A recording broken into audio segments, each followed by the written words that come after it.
On the sands of Egypt, the British Eighth Army prepares for what history will record as the 7th Battle of Libya. Planning the action, General Montgomery and Air Vice Marshal Cunningham.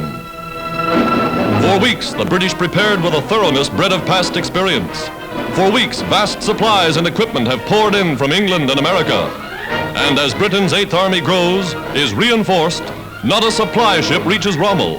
So completely are Allied submarines and planes dominating the Mediterranean. Then, in the black hours before dawn, Montgomery gave the order to advance. Guns were first to blaze into action.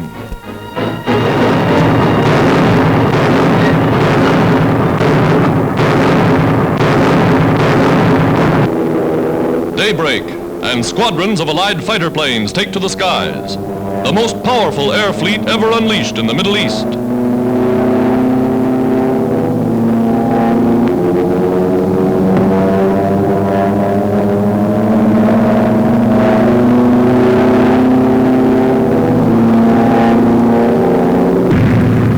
Montgomery's armored might begins to roll. The British offensive is on in force. From the sky, American and RAF bombers blast the enemy across a 40-mile front, unleashing tons of high explosive on Rommel's surprised and reeling Africa Corps.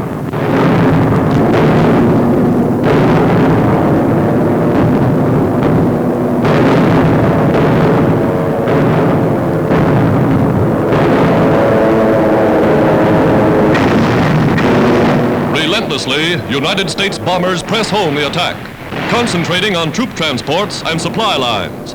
Yankee bombardiers and Britons repaying the Nazis for the strafing of helpless civilians who once fled along the choked and bleeding roads of Belgium and France.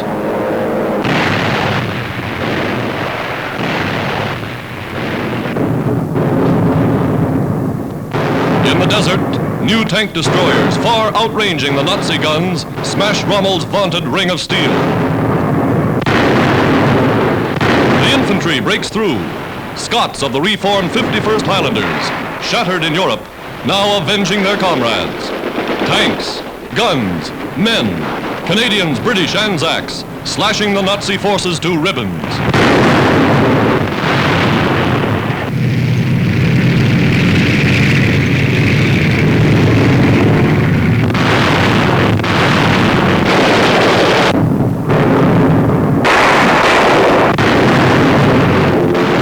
So complete is Allied air superiority that the Germans offer little resistance.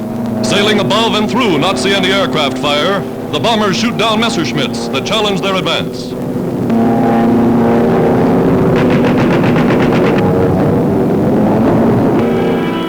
With devastating accuracy, bombs made in the USA spread havoc and destruction, take terrific toll of the shattered Nazi war machine.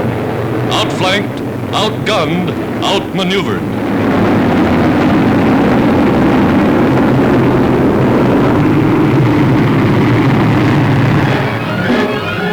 The roundup of prisoners, dazed, shell-shocked Nazis, remnants of the once proud Africa Corps, whole divisions of Italians, abandoned by their German masters, gave up, begged to be captured.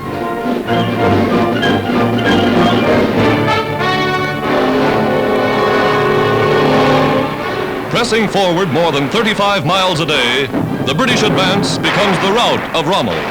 Advancing past battered tanks where so-called Nazi supermen died in frenzied flight. The desert strewn with their dead. Here, the Nazi goal of conquest is buried in the sands of Africa.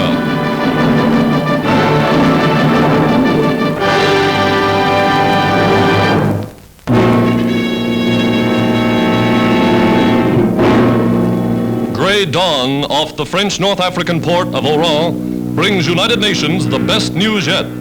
A gigantic American invasion force is landing. A second front is at hand.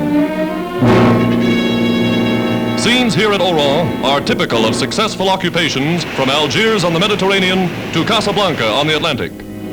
Coastal guns guarding Oran and Mers el Kabir drop a few shells into the harbor. But everywhere, French resistance is hardly more than a gesture.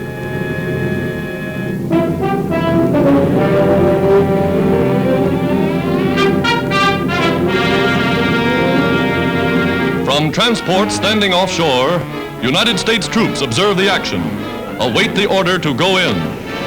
They go in armored snub-nosed assault boats, well protected from fire.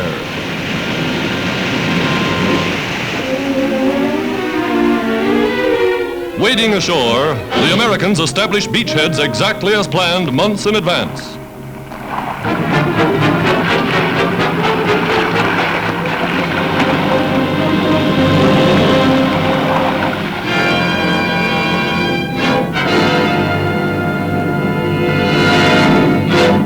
Supplies and equipment follow with a miracle of coordination and efficiency. Everything is carried out according to schedule.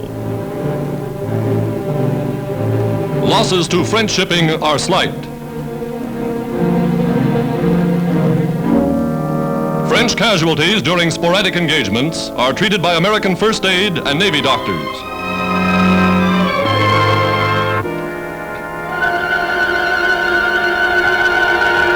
The American entry into the historic city of Oran is a memorable event. For in seizing control of France's strategic North African ports, the United States is striking the first blow toward bringing about the collapse of the Axis.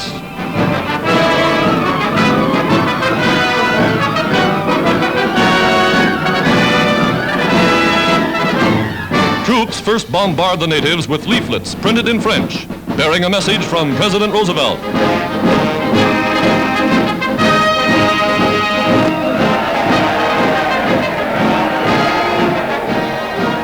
Instructed to conduct themselves courteously toward the populace, the army takes over without incident.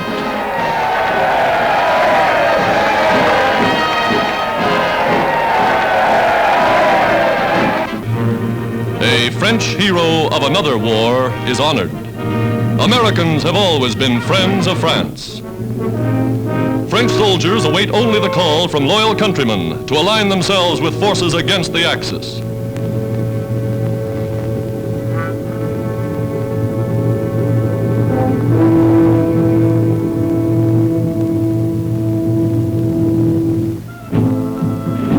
Natives of Oran look with interest upon the Americans of whom they've heard so much. Gape with wonder as a Signal Corps trooper contacts his regiment by field telegraph. First to be seized are Oran's 4 aerodromes. Paratroops took over Blida and Maison Blanche, the principal fields in Algiers. Consolidating their positions, United States mechanized units moved quickly to cut railway lines and highways, to join United States forces in the northwest with the British in Libya. For with the Axis thrown out of Africa, one prong of Hitler's pincers to strangle the Middle East is utterly destroyed. Of far greater significance, when the United Nations hold North Africa, the Axis will be open to attack from Sicily to Murmansk. African oil tanks are in Allied hands. Power plants are taken over. Railway lines are operated by experts from America. Trucks can now haul supplies overland. Down the excellent coastal highway, American infantrymen swing along on the road to Tunisia, the last Axis stronghold in Africa.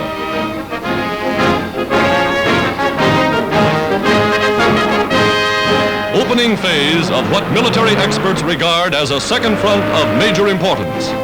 The American occupation of North Africa may well prove to be the turning point of the war.